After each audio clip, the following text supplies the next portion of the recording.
his arms, her face, his face,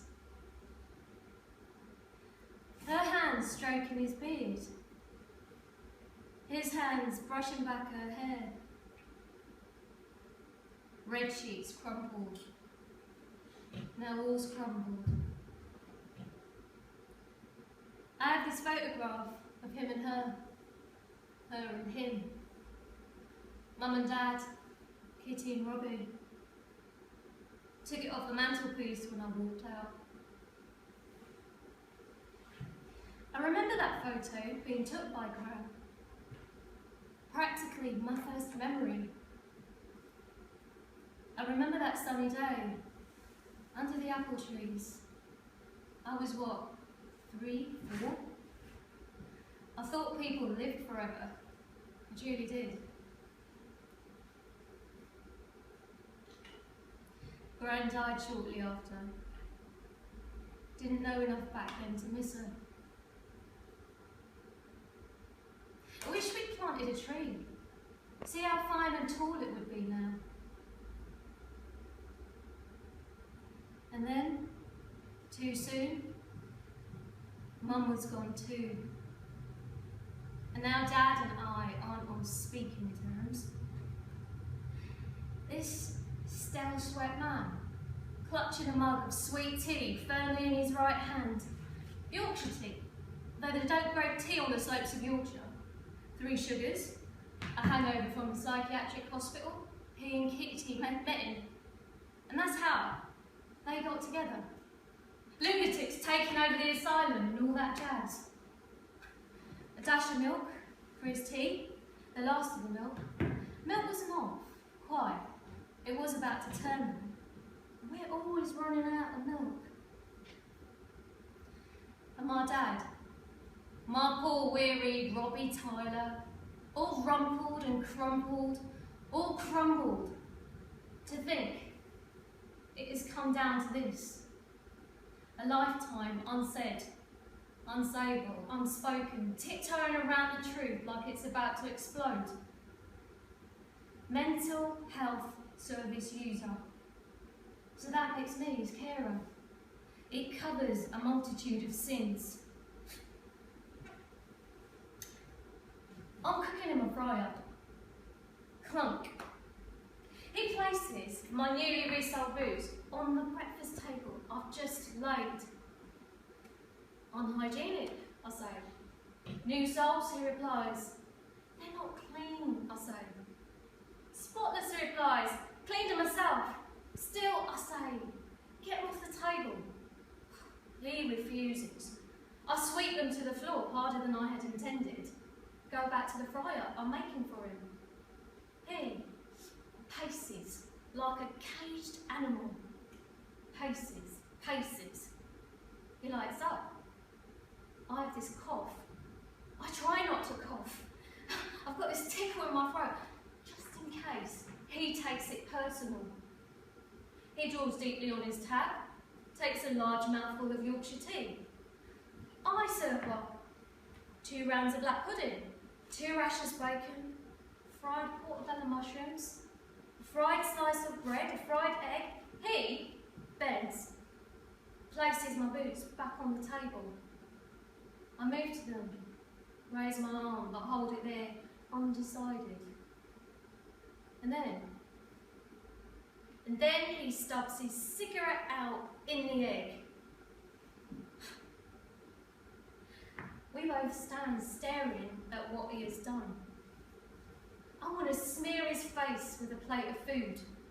Instead, I throw it hard at the wall. Turn on my heels, go upstairs, go to my room.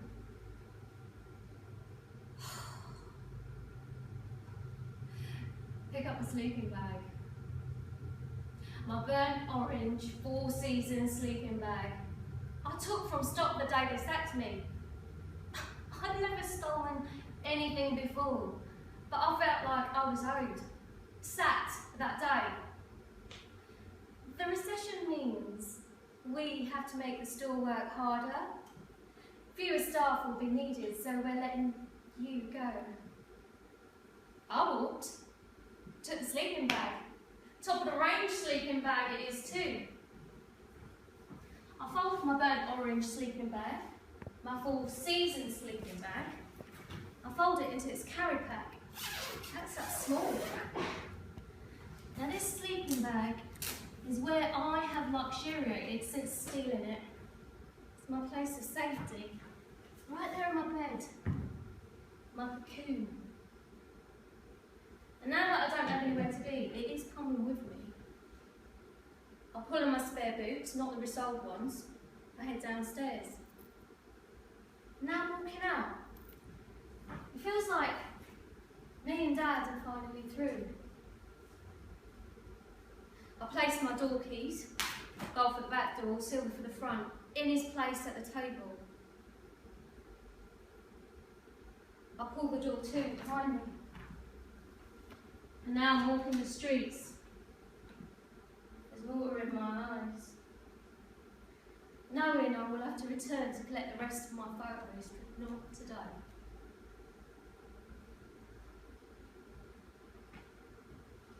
I should have taken all my photos. My photos of Mum and Dad, Kitty and Robin. Happier times. We did have happy times before she died. Dad took it hard. And I've been his carer ever since. They say mental illness can be hereditary. Some of their inheritance that, eh?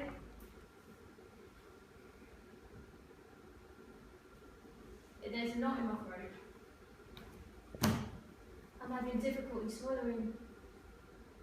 There's water in my eyes. I need a place I can hole up in, somewhere to think. Go buy a pint of milk and a BLT from the newsagents. I cross the road to the park, plan on sitting there for a while. I need somewhere to think. Think where I'm going, where I'm headed, what comes next. And there's this snuffling and scuffling from down by the brick house of the old brick library, here on the corner of the park. And I go look. It's a troop of hedgehogs. Mum and babies, 4 of them, are snuffling and scuffling. It's nowhere near twilight. They all curl as I approach. I put down half a sandwich for them, breaking it into bite-sized pieces of bacon, lettuce, and tomato plus white bread.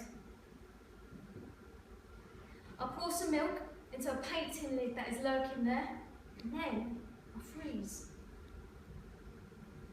Slowly, hedgehogs unwind. Slowly they sniff the air. I'm frozen, so no longer a danger. And the mother hedgehog, the large one, she goes over to eat the bacon and lettuce, cautiously. And then the baby hedgehogs follow too. It's then I notice the window to the basement of the library. It's been wedged open just with a chock of wood. I could lift the window, climb in easily. First, I have to wait for the hedgehogs to move off. Though something must have disturbed them from their nest. They make it to a nearby pile of leaves, burrow in. I will feed them every night if I get a chance.